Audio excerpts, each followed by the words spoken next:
আপনারা বলবেন মাওলানা সাহেব ওই লোকটাকে যে লোকটা জাহান্নামে যাবে না, নবীজি আমার বললেন লাইয়ালে জান্নার, ওই লোকটা কখনোই জাহান্নামে যাবে না যে লোকটা সাল্লা ক্বাবলা তুলুইশ শামসি ওয়া ক্বাবলা গুরুবিহা, যে লোকটা আসর এবং ফজরের নামাজ আদায় করে।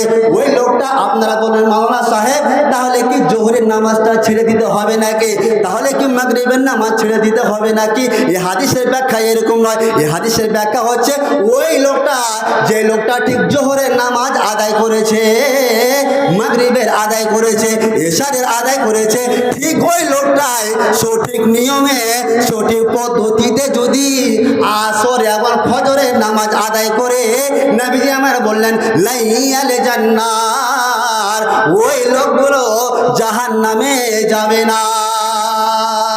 হাজরাত ব্যক্তি যদি সুন্দরভাবে যদি উজু করে যদি রুকু সাজদা যদি পরিপূর্ণভাবে করে তো আল্লাহর ওপরে দায়িত্ব হয়ে যায়। আল্লাহ এটা ডিউটি নিয়ে নেয়। কি ডিউটি নিয়ে নেয়? ওই বান্দাকে ক্ষমা করার। বলুন সুবহানাল্লাহ। এত বড় ডিউটি আল্লাহ পালন করলেন। হাদিসটি বর্ণনা করেছেন হযরতে উবাদা ইবনে সামিত রাদিয়াল্লাহু তাআলা আনহু। কি কথা?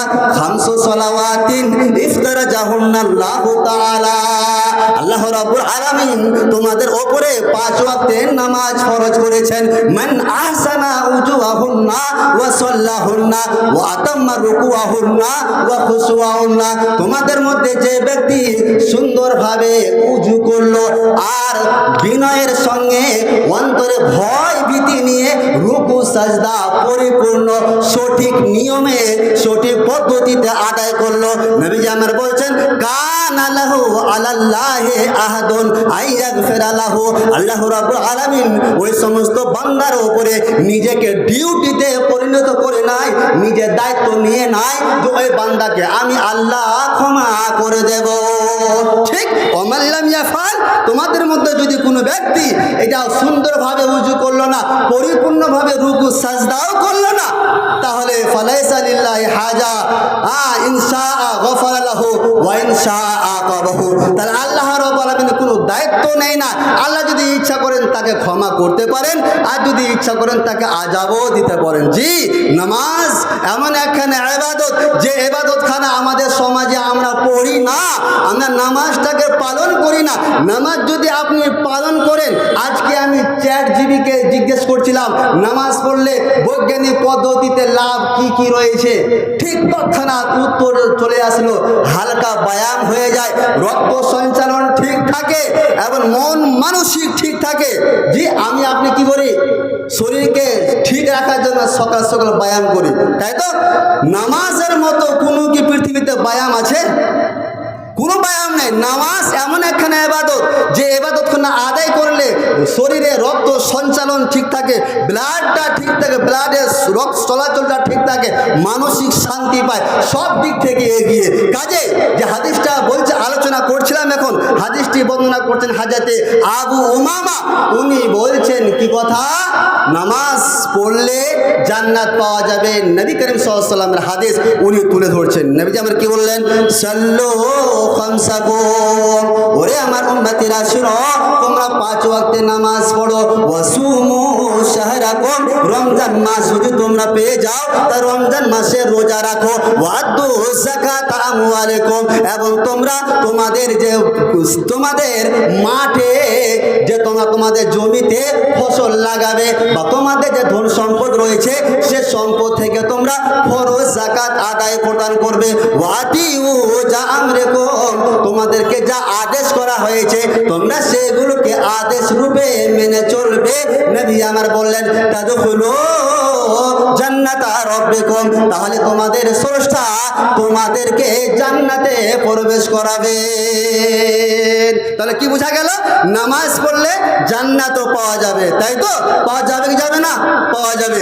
আপনি যদি নামাজ না পড়েন, কিয়ামতের মাঠে আপনার বাসস্থান হবে, আপনার সঙ্গী সাথী হবে কারা জানেন? ফিরাউন, হামান, উবাই ইবনে খালদ। জি, তো ফিরাউন ভালো লোক না খারাপ লোক? কথা বলেন, কেমন লোক? খারাপ লোক। সেই লোকদের সাথে আপনার কিয়ামতের মাঠে আপনি আপনাদের সাথে সাথে আপনার বন্ধুরূপে থাকবেন এক জায়গাতে। জি, হাদিসটি বর্ণনা করছেন হযরতে আব্দুল্লাহ ইবনে আমর রাদিয়াল্লাহু তাআলা আনহু। উনি বলেছেন যে নবী করিম সাল্লাল্লাহু আলাইহি ওয়াসাল্লাম বললেন কি কথা, নামাজ সম্পর্কে বলতে গিয়ে নবীজি বলছেন মান হাফাজা আলাইহা, তোমাদের মধ্যে যে ব্যক্তি সঠিক নিয়মে সঠিক পদ্ধতিতে নামাজ আদায় করলো, নবীজি আমার বললেন কানাত লাহু নূরান ওয়া বুরহানান ওয়া নাজাতান ইয়াউমাল কিয়ামাতে। ওরে আমার উম্মতিরা শুনো, নামাজ একখানা এমন একখানা ইবাদত, যে ব্যক্তি সঠিক নিয়মে সঠিক পদ্ধতিতে নামাজ আদায় করলো, কিয়ামতের মাঠে এই নামাজটাই আলো হবে, প্রমাণ হবে, আর মুক্তির উপায় হবে, আলো হবে, আলো। এখন যদি এই যে একটু আগে দেখলেন লাইন পালিয়ে গেল, পুরোটা অন্ধকার হলো কি হলো না, ঠিক কিয়ামতের মাঠটা সেম রকমই হবে, কিন্তু নামাজ যারা পড়বে তাদের জন্য কি হবে কথা বলেন, আলো হবে, প্রমাণ হবে, প্রমাণ দলিল। এই জায়গাটা আপনার, সরকারের লোক যদি এসে বলে না এই জায়গাটা আমার, আপনি বলছেন না আমার, আপনাকে বলবে তাহলে আপনি দলিল দেখান, আপনি দলিল দেখিয়ে দিলেন। জি, আল্লাহ আপনাকে বলে তোমাকে জাহান্নামে যেতে হবে, আপনি বলেন না আল্লাহ আমার কাছে তো দলিল আছে, প্রমাণ আছে, নামাজ নেন প্রমাণ। জি, মুক্তি, আল্লাহ আপনাকে জাহান্নাম থেকে মুক্তি দেবেন। আর যদি আপনি ওয়ামান লাম ইউহাফিজ আলাইহা, যদি কোনো ব্যক্তি 5 ওয়াক্তের নামাজ সঠিক নিয়মে সঠিক পদ্ধতিতে যদি আদায় না করে, নবী আমার বললেন লাম তাকুল লাহু নূরান ওয়ালা বুরহানান ওয়ালা নাজাতান ইয়াউমাল কিয়ামাতে, ওই লোকটার জন্য কিয়ামতের মাঠে কোনো আলো হবে না, দলিল হবে না, মুক্তির উপায় হবে না। শুধু তা নয়, নবী আমার বললেন ওয়া কানা ইয়াউমাল কিয়ামাতে মা কারুনা ওয়া ফিরআউনা ওয়া হামান ওয়া উবাই ইবনে খালফ, এবং ওই বেনমাজিটা কিয়ামতের মাঠে হামান, ফিরআউন, উবাই ইবনে খালফ এদের সাথে থাকবে, এদের সাথে সহপাঠী হবে বেনমাজিরা। জি, আপনি যদি নামাজ আদায় করেন, নামাজ আদায় করলে আপনার লাভ কোথায়? হযরতে উমারা ইবনে রয়াবার একটা হাদিস, উনি বলছেন যে আমি নবী করিম সাল্লাল্লাহু আলাইহি ওয়াসাল্লামকে বলতে শুনেছি কি কথা, লাইয়াল জান্নার, ওই সমস্ত মানুষেরা জাহান্নামে যাবে না। আপনারা বলবেন মাওলানা সাহেব ওই লোকটা কে, যে লোকটা জাহান্নামে যাবে না? নবী আমার বললেন লাইয়াল জান্নার, ওই লোকটা কখনোই জাহান্নামে যাবে না যে লোকটা সাল্লা ক্বাবলা তুলুইশ শামসি ওয়া ক্বাবলা গুরুবিহা, যে লোকটা আসর এবং ফজরের নামাজ আদায় করে। ওই লোকটা, আপনারা বলেন মাওলানা সাহেব তাহলে কি জোহরের নামাজটা ছেড়ে দিতে হবে নাকি, তাহলে কি মাগরিবের নামাজ ছেড়ে দিতে হবে নাকি? এই হাদিসের ব্যাখ্যা এরকম নয়। এই হাদিসের ব্যাখ্যা হচ্ছে ওই লোকটা, যে লোকটা ঠিক জোহরের নামাজ আদায় করেছে, মাগরিবের আদায় করেছে, এশারের আদায় করেছে, ঠিক ওই লোকটাই সঠিক নিয়মে সঠিক পদ্ধতিতে যদি আসর এবং ফজরের নামাজ আদায় করে, নবীজি আমার বললেন লাইয়াল জান্নার, ওই লোকগুলো জাহান্নামে যাবে না। হযরতে আবু মুসা আশআরী বলছেন মান সাল্লাল বারদাইন, তোমাদের মধ্যে যে ব্যক্তি, এসা তোমাদের মধ্যে যে ব্যক্তি আসর এবং ফজরের নামাজ আদায় করলো, নবী আমার বললেন দাখালাল জান্নাহ, ওই লোকটা জান্নাতে যাবে, জান্নাতে যাবে। কোন লোকগুলো? যে লোকগুলো 5 ওয়াক্তের নামাজ আদায় করলো, যে লোকগুলো আপনার জোহর আদায় করেছে, এশার আদায় করেছে, মাগরিব আদায় করেছে, ঠিক আসর এবং ফজরের নামাজ আদায় করলো, ওই লোকগুলো জান্নাতে যাবে। জি, বর্তমান সময়ে আশ্চর্যের বিষয়, আপনি আমি রমজান মাসে সব কিছু করলাম গো, নামাজ পড়লাম, ইস্তিগফার করলাম, আপনার বেশি বেশি করে দান করলাম, যখনই শাওয়াল মাস আসলো সব কিছু ছেড়ে দিল। কওমের এ বদহাল দেখে, কওমের এ বদহাল দেখে মনে লাগে বড় ব্যথা, দিন আর রাত সুপথে ডেকেছে, কেউ তো শুনেনি কথা রে, কেউ তো শুনেনি কথা। ভাই বলে এদের পরিচয় দিতে, ভাই বলে এদের পরিচয় দিতে মাথা হেঁট হয় লাজে, হৃদয় ভরে দাও ইমানি আলোতে সাজায়ে নতুন সাজে রে, সাজায়ে নতুন সাজে। জি, যে কথাটা বলছিলাম, বর্তমান সময়ে আমাদের মমতা দিদি মুখ্যমন্ত্রী সাহেবা মুয়াজ্জিন আর ইমাম ভাতা দেয় কি দেয় না? দেয়। আর এই ইমাম ভাতার মুয়াজ্জিন মাফ করবেন, বেয়াদবি মাফ করবেন, যেদিন থেকে শুরু হয়েছে মুয়াজ্জিন ছাড়া আদার্স লোক আজান দিতে ইচ্ছুক নয়, অনিচ্ছুক ভাব দেখায়। দেখা কি দেখায় না? বলেন এই মসজিদের ইমাম যিনি আছেন, যিনি টাকা পান, সেই ইমাম সাহেবই বক্তব্য দেবে, আমি কেন দেব? ওই মুয়াজ্জিন আছে ভাতা পাচ্ছে, আমি কেন আজান দিব? এরকম হয় কি হয় না? ফলে দেখবেন নামাজের দিকে বা আজান হওয়ার সাথে সাথে যে মসজিদে গেলে বা প্রথম লাইনে দাঁড়ালে কি ফজিলত রয়েছে, সেই ফজিলত থেকে আমরা বঞ্চিত থাকি। এমন আজান দিলে কি যে নেকি পাওয়া যাবে, সেই নেকি থেকেও আমরা বঞ্চিত থাকি। থাকি কি থাকি না? কথা বলেন, থেকে যায়। কিন্তু আমরা কি জানি আজান দিলে কতটা নেকি রয়েছে? প্রথম লাইনে যে দাঁড়িয়ে আপনি নামাজ আদায় করেন, কতটা নেকি পাবেন? নবী আমার বললেন, লাউ ইয়ালামুন নাসু মা ফিন নিদায়ে ওয়া সাফিল আওয়ালে। ওরে আমার উম্মতিরা শুনো, যদি আমার উম্মতিরা জানতো যে প্রথম লাইনে দাঁড়ালে কি নেকি পাওয়া যায় এবং আজান দিলে কি নেকি পাওয়া যায়, তাহলে লাস্তাহামু আলাইহি, তাহলে এরা লটারি যদি করতে হতো তবু এরা লটারি করতো। লটারি করতো না? আজান দিলে কতটা নেকি পাওয়া যায় নবীজি আমরা বলছেন, যদি এরা বুঝতো। এখন ধরেন মালিয়রে একটা মসজিদ, আজান দিবে কয়জন? জোহরের আজান একজনই দেবে। কতজন আমরা এখানে আছি? অনেকজন মানুষ। তাহলে আজান দিবে কে কে? লটারি করা হোক। আপনি বলছেন না আমি আজান দেব, আমি বলছি না আমি আজান দেব। তাহলে নবী আমার বলছেন, যদি আমার উম্মতিরা জানতো আজান দিলে কি নেকি পাওয়া যায়, তাহলে আমার উম্মতিরা লটারি করতো। ওয়ালাউ ইয়ালামুনা মা ফিত তাহজিরে। নবী আমার বলছেন, যদি আমার উম্মতিরা জানতো প্রথম লাইনে প্রথম লাইনে বা তাকবীরে তাহরিমার সাথে নামাজ আদায় করলে কি নেকি পাওয়া যাবে, লাস্তাবাকু ইলাইহি, তাহলে আমার উম্মতিরা মসজিদে আসার আগে, অন্যান্য মানুষদের আসার আগে আপ্রাণ চেষ্টা করতো। নবী আমার বললেন, ওয়ালাউ ইয়ালামুনা মা ফিল আতামাতে ওয়া সুবহে।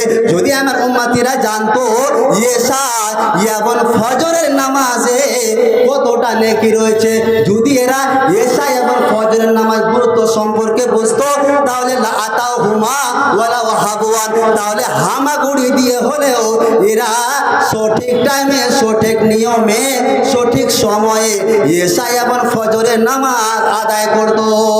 বর্তমানে কি হয় বলেন দেখি? কিছু কিছু মানুষ বা নবীজির হাদিসে রয়েছে, হযরত আবু হুরায়রা হাদিস, যারা মুনাফিক হবে তাদের কাছে ফজর এবং ইশারের নামাজটা ভারী হবে। হয় কি হয় না? দেখবেন যে মাগরিবের নামাজে মসজিদ ভর্তি, আর যখন ফজরের নামাজ শুরু হয় দেখবেন দুইজন লোক, তিনজন লোক, এরকম হয় কি হয় না? কথা বলেন। নবীজি আমার বললেন, লাইসা সালাতুন আসকার আলাল মুনাফিকিনা মিনাল ফাজরে ওয়াল ইশায়ে।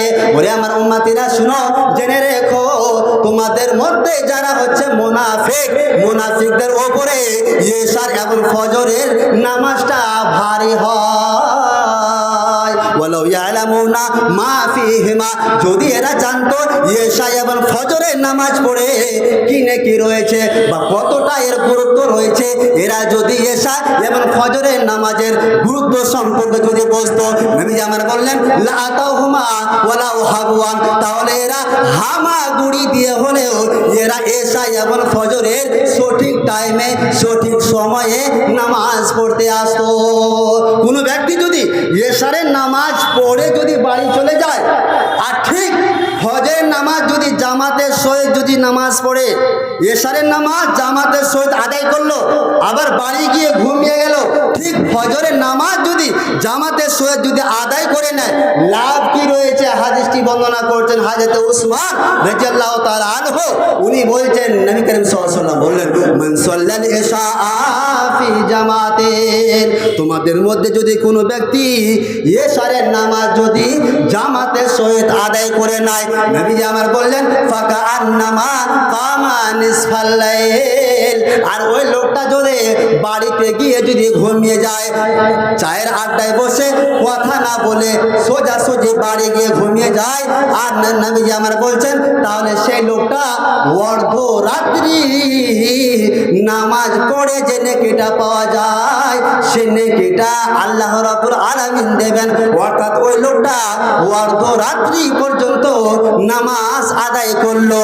নবীজি আমার বললেন ওয়ামান সাল্লা সুবহা ফি জামাতেন, তোমাদের মধ্যে যদি কোনো ব্যক্তি ফজরের নামাজ জামাতের সহিত যদি আদায় করে নেয়, নবীজি আমার বললেন ফাকা আন্নামা সাল্লাল লাইল কুল্লাহু, আপনি বাড়িতে গিয়ে ঘুমিয়ে গেছেন।